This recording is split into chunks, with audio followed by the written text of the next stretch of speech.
Hello, welcome to Matters of DeCorum. I'm Scott Corum. This is what matters to me. This week, that being Victory, my role-playing game. As I am currently working on a fantasy setting for this role-playing game, I figured I would take a little time, go back to the basics for your benefit and for mine, and let you know a few things about this system and how to use it. The Victory system is a multi-genre tabletop role-playing game. Meant to be used for higher action, cinematic kind of scenarios. It is designed to be very kinetic. It is designed to give the players the option to throw out ideas for crazy things they like their characters to do, and to give game masters all the mechanics and rules for saying, yeah, let's give that a try and see how that works.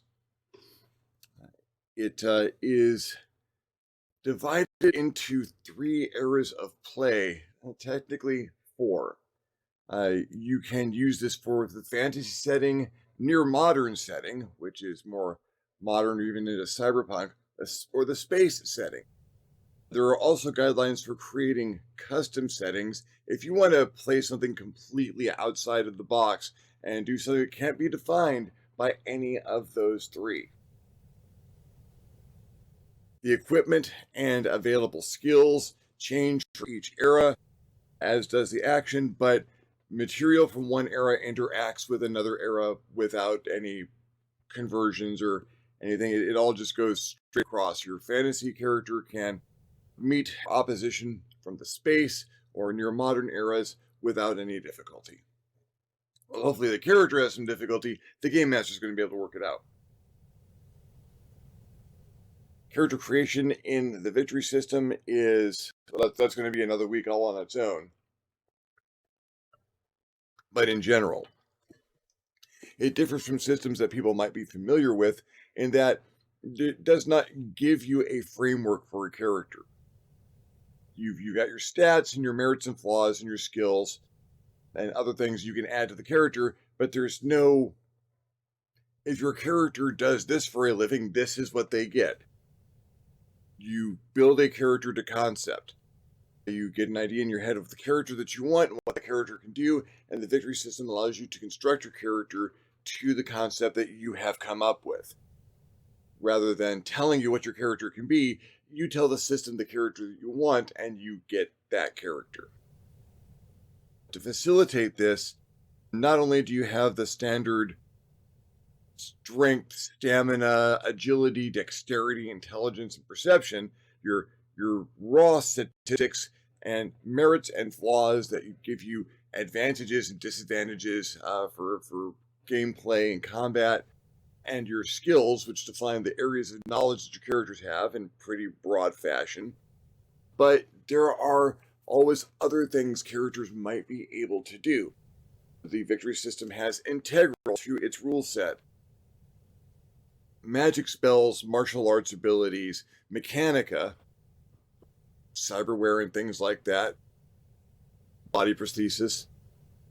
You've got powers, such as superpowers, and psionics. All of these things in the basic book with expansions throughout other supplements, so that you've got a range of things that your characters can do a tremendous amount of amazing things, and there's too many options just to have everything available on the character sheet.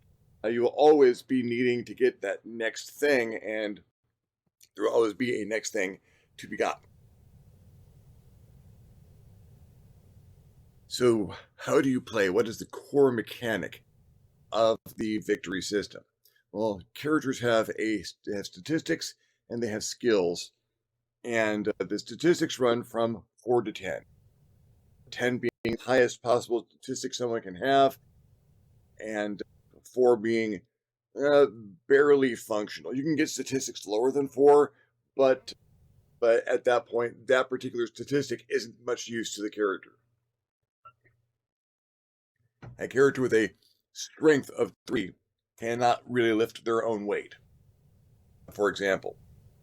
So, and then your skill rankings in the system run from 0, you know nothing about the skill, to 6, you are one of the experts and masters of that skill. If you have the right merits, you can take certain skills up to 7, which is an almost supernatural level of ability with that particular skill.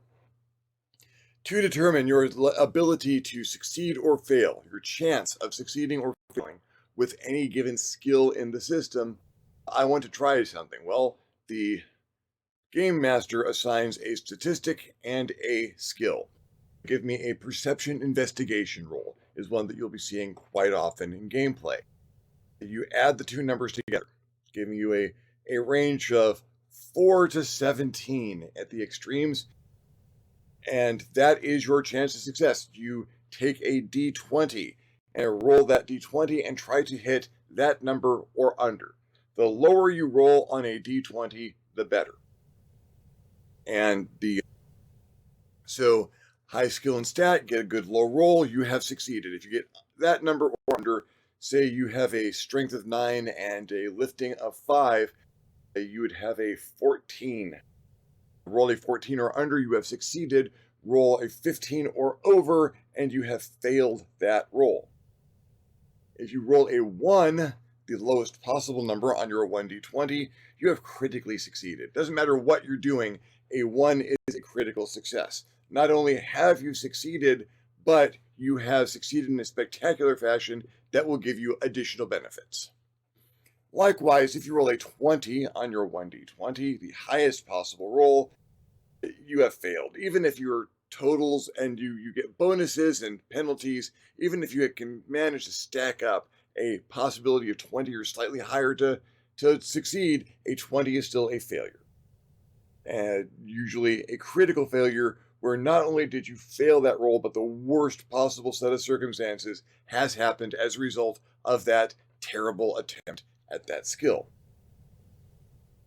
And that is for basically anything. There's always a roll of a stat plus a statistic. It might just be a stat from time to time. It is usually a stat plus a statistic trying to roll under that total on a d20. That's basically it. If you have a roll that you're going to be doing all the time, there's probably a spot on the sheet to write that down so that you don't have to keep doing the addition.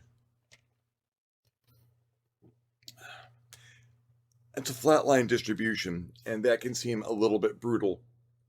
So there is another mechanic, one more mechanic I'd like to talk about today, and that mechanic is risk. You take your stamina stat plus your intelligence stat, divide that total by 2, and that gives you your will statistic, a general measurement of the willpower of the character. Multiply that number by 10, and you have a number for the risk pool. What is risk? You spend risk to alter the results of rolls. You can get a bonus to a roll. 3 risk gives you a +1. 6 risk gives you a +2. At the top of that, 10 risk gives you a +3. Get a +3 by spending 10 of your risk. 100 risk is a pretty high number for folks to have, but it's not a difficult number to get to. There are things besides your strength and statistic that can modify your risk pool. So you have, you can get your bonus for 1 to 3 risk, or 1 to 3 based on 3, 6, or 10 risk. You can enhance the damage that you do. If you have failed a roll, as can happen, and it's flatline distribution, you can spend 5 risk to re-roll that die. Just have a re-roll for 5 risk. You can do that as often as you want, as long as you've got risk. I keep failing the roll, I can keep re-rolling until I get a success or I run out of risk, which can happen.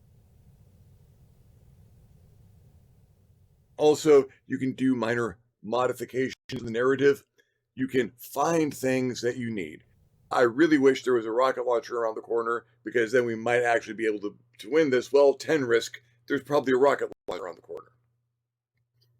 Risk also powers things like magical spells and psionic abilities, things that require an expenditure of the universal energy within the character. Risk covers that.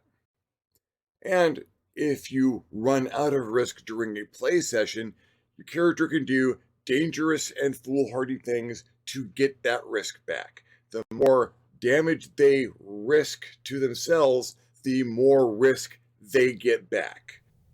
And that usually comes to, I'm going to jump off of that building with an agility and acrobatics roll and try and Jackie Chan to the ground.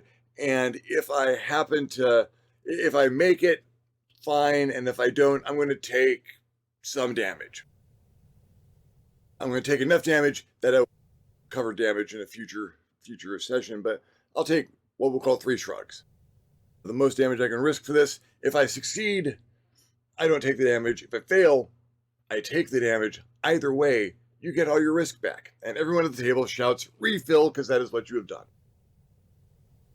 Encouraging people to just keep doing the most wild and crazy stuff they can just to keep the action going and to continue to have the benefits of that resource. I think that's a pretty good start for this. It's a lot to cover all at once. I did not expect it was going to run as well as it did when I designed it, and it runs beautifully. Next week, I will talk a little bit more in depth about character creation, how you put a character together, what that means numbers-wise and time-wise, and the fact that most of the math in this system is front-loaded in character creation. You do it once, you never have to really do most of it again. But we will get to that. In the meantime, thank you very much for watching. If you liked the video, give me a thumbs up. If you didn't like the video, give me a thumbs down. Feedback is feedback. I am using a new bit of software for both my recording and my editing, so we will see how this works out. If you like the look of the video, give me a thumbs up on that one.